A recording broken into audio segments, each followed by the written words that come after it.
Alright, Son Stepdad here. I'm going to go into details of what happened after basic training and my advanced individual training. When I got back from basic, I was starting my final year of high school, and I wanted to take part in football like I did all the years before, but the coaches decided since I wasn't back in time to start the year when they started all the training, I couldn't take part in the football and playing football. I had, even though I had done a lot more physical training in the last 9 weeks before coming back than what they did in the last whatever time they started.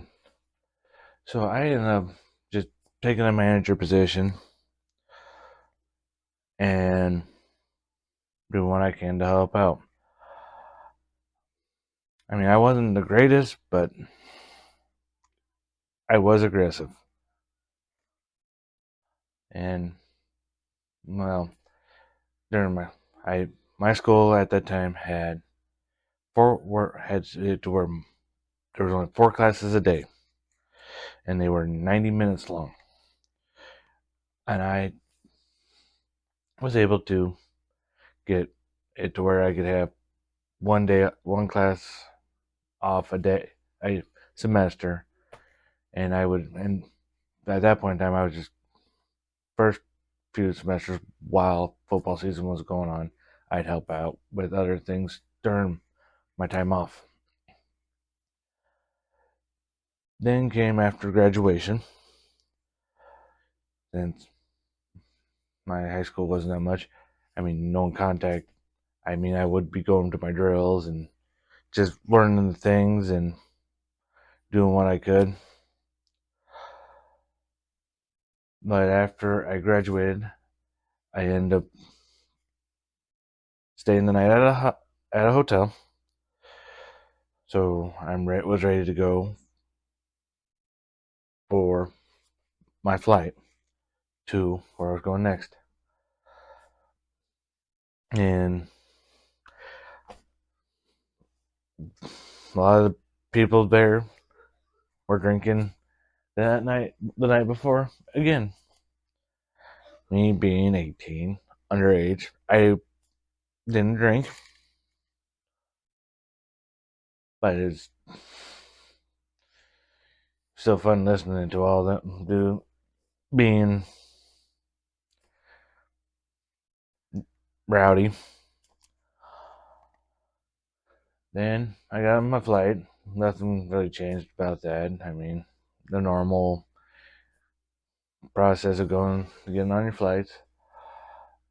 And I get to Fort Jackson, which they dubbed Relaxing Jackson because it seems like everything's easier there. But before I could actually go to my training for administration, being an administrative individual, we stayed in another set of barracks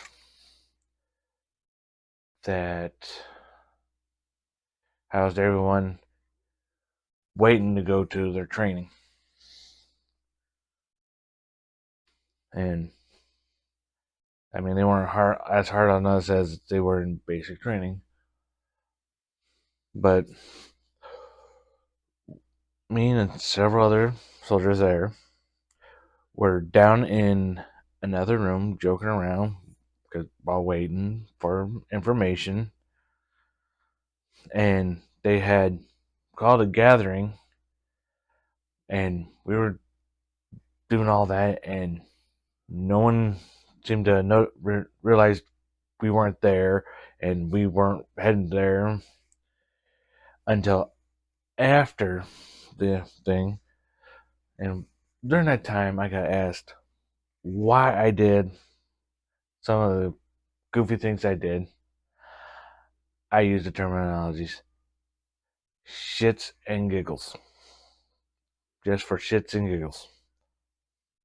This was back in 2005 when I was using this terminology. But we all had fun. Then, in the day, I went to my new training area. I can't remember if it was then or another time, but then or before. But at some point in time, while I was doing my AIT stuff, I met one of the fellow soldiers from Basic, which the Joe friends had called Alphabet because they couldn't pronounce her name. But my advanced training was being administrative. It was only 5 weeks long. We got a little more free reign. Like when we were just learning how to type to make sure we can read a certain percentage, and then typing forms and all that. It wasn't a very long time, and there's things people got away with there. I mean, having electronics.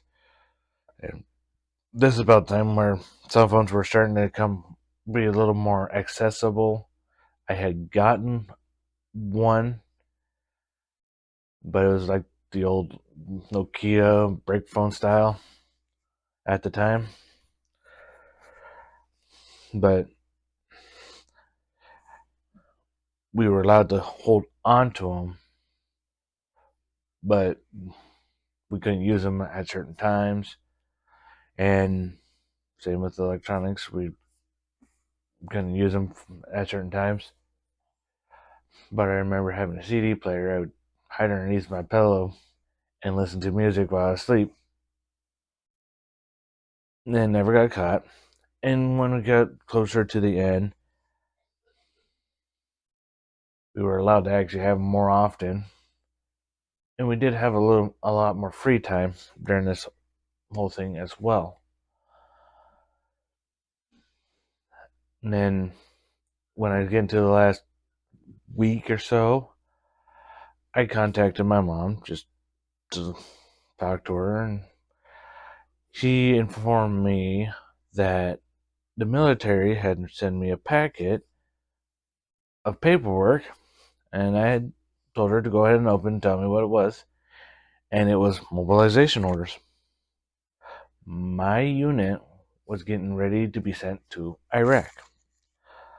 So, me not knowing what to do, I contacted one of the sergeants from the unit, which his name was Sergeant Sirwadina, and I talked to him, and he told me that once I was done, to take 2 days to spend with my family before coming in. Now, I'm also going to go into this whole beginning process of preparing to move to the mobilization site where we're going to get trained for our deployment.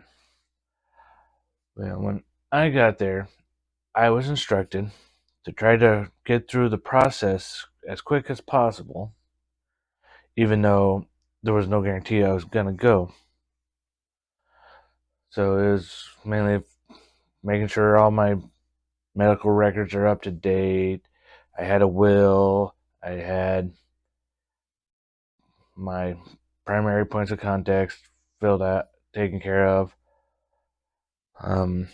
Like my beneficiaries and like my last paycheck, and making sure I had a proper security clearance. The whole works. Making sure I was also physically fit to go on the deployment. Even though I was not, they were not sure I was going to go. They just wanted me to be ready. Well, by the end of all of this, before the end of all of it, before we even left, I was told, "You're going," because one of the female soldiers got pregnant. And there are some out there I know who will work on getting pregnant to avoid deployments. And there's some that didn't mean to get pregnant before a deployment. And I will admit, on the ride to where we were going, I was scared. But I actually had a one-star general in the bus with me, and a lot of comforting soldiers, other soldiers, who comforted me and told me exactly how to do that they will watch out for me and make sure I make it. And yes, it is a little hard on an 18-year-old just out of high school getting sent directly overseas. But I will admit, once I got on the ground, I was ready to go. But I'm going to leave the mob station and deployment for another videos. I will talk to you next time.